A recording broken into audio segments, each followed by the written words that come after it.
O texto chama-se Silêncios e Palavras. Na palavra, a comunicação se realiza. No silêncio, ela se completa. Pois a compreensão se concretiza a partir do silêncio.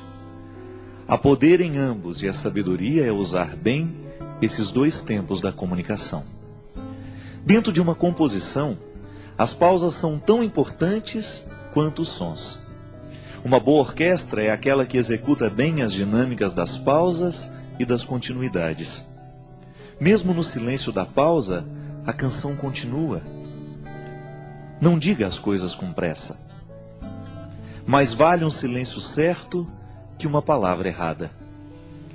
O poeta mineiro Carlos Drummond de Andrade recomendava aos poetas: convive com os teus poemas antes de escrevê-los. Tem paciência se obscuros, calma se te provocam. Espera que cada um se realize e consuma com seu poder de palavra e seu poder de silêncio. A recomendação do poeta é sábia e pertinente. Um poema só é bom, se maturado na sementeira do silêncio. Antes de se tornar palavra, a poesia é experiência de vida silenciosa. Os artistas sabem disso, e nós precisamos aprender. Demora naquilo que você precisa dizer. Livre-se da pressa de querer dar ordens ao mundo. É mais fácil a gente se arrepender de uma palavra dita do que de um silêncio. Palavra errada na hora errada pode se transformar em ferida naquele que ouviu, também naquele que disse. Há muitos momentos da vida em que o silêncio é a resposta mais sábia que nós podemos dar a alguém. Na pressa de falar, corremos o risco de dizer o que não queremos. E diante de tudo o que foi dito, nem sempre temos a possibilidade de consertar o erro. Palavras erradas costumam machucar para o resto da vida. Já os silêncios certos, esses possuem o dom de consertar. Por isso, prepara bem a palavra que será dita. Palavras apressadas não combinam com sabedoria. Os sábios sempre preferem o silêncio. E nos seus poucos dizeres está condensada uma fonte inesgotável de sabedoria. Não caia na tentação do discurso banal, da explicação simplória. Queira a profundidade da fala que nos pede calma. Calma para dizer, calma para ouvir. Uma regra interessante para que tenhamos uma boa compreensão de um texto é justamente a calma. Só assim podemos adentrar nos significados que o autor quis sugerir e, consequentemente, mergulhar no mistério do seu texto. Leituras apressadas podem fomentar equívocos. E equívoco é uma espécie de desentendimento entre o que escreve e aquele que lê. É uma forma de obstáculo para a compreensão da linguagem. Na comunicação verbal cotidiana, isso sempre acontece. Dizemos e não somos compreendidos. Diante do impasse, duas realidades são possíveis: ou alguém disse com pressa, ou alguém escutou sem atenção. Dizer e ouvir requerem silêncio. Só diz bem aquele que pensou antes no que iria dizer, e ouve melhor aquele que se calou para escutar. A regra é simples, mas exigente. Por isso hoje, neste tempo de palavras muitas, queiramos a beleza dos silêncios poucos. Eu sei que muitas vezes nós somos vítimas das palavras malditas. Não são poucas as vezes em que palavras malditas chegam até os nossos ouvidos. Uma palavra pode ser maldita por causa do conteúdo que ela tem, ou então por causa da forma. Hoje eu estava lendo um texto, coincidentemente, falando da música das palavras. E o escritor estava dizendo que para cada palavra há uma música diferente que nós podemos colocar nela.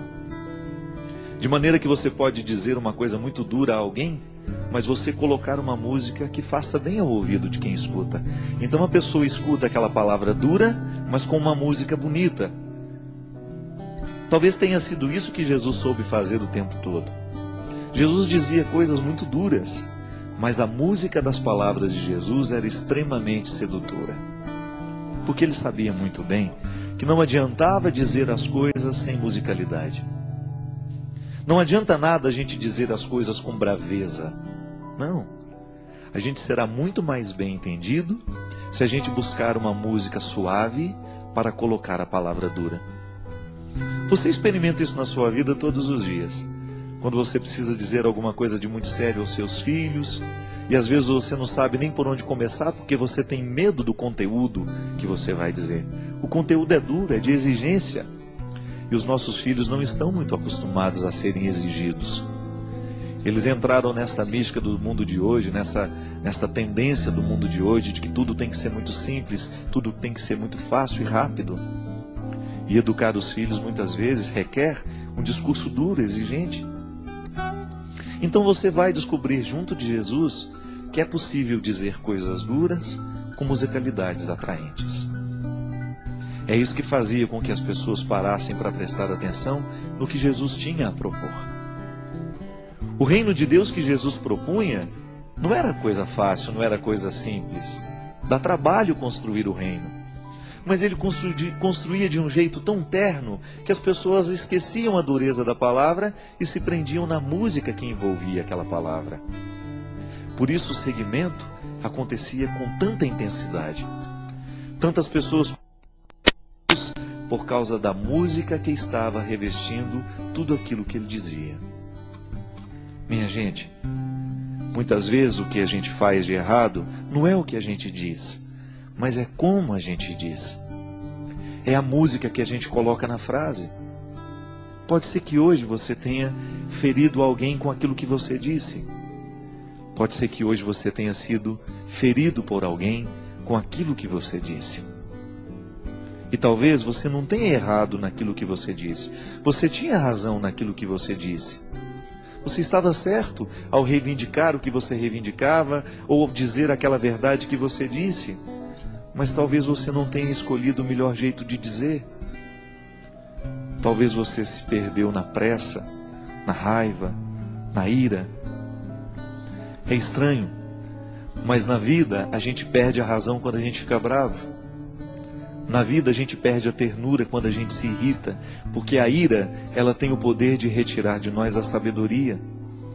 E quando nós estamos fora da sabedoria, geralmente nós não sabemos colocar músicas nas palavras. Todos nós gostamos de música. Todos nós gostamos de ouvir aquilo que entrou um dia dentro do nosso coração, nos fez bem. Por quê? A palavra veio com música, ela não veio sozinha. O intérprete colocou naquela palavra uma intenção tão bonita que você de fato acreditou naquilo que ele estava cantando. Uma canção bem interpretada, ela expressa todo o poder de verdade que o compositor quis dar. Mas aquele que interpreta, o bom intérprete, ele faz a canção se tornar ainda mais verdadeira do que quando nasceu da mão do compositor. Porque ele soube colocar a intenção da voz. Eu, quando dava aula na faculdade de teologia, lá na faculdade Beuniana, eu sempre dizia para os meus alunos que seriam padres um dia: olha, cuidado para você não ficar com um tom de voz, um jeito de falar igual a todo mundo. Busque a melodia das palavras. Busque o seu jeito de dizer. E que o seu jeito de dizer as verdades evangélicas, que o seu jeito de ensinar o evangelho, a palavra de Jesus, as coisas boas da vida, estejam de acordo com aquilo que você verdadeiramente acredita em e identifica neste mundo como ternura. A palavra pode ser dura, mas a música que envolve a palavra não precisa ser. Porque aí você vai ter um poder de convencer muito maior do que se você estivesse usando a palavra dura com uma capa, uma armadura. Não. Todos nós temos medo de armadura, porque ela nos recorda a guerra. E às vezes, ao invés de colocar melodia, música na nossa palavra, a gente coloca armadura. E aí a gente assusta aquele que nos escuta, a gente machuca aquele que nos escutou.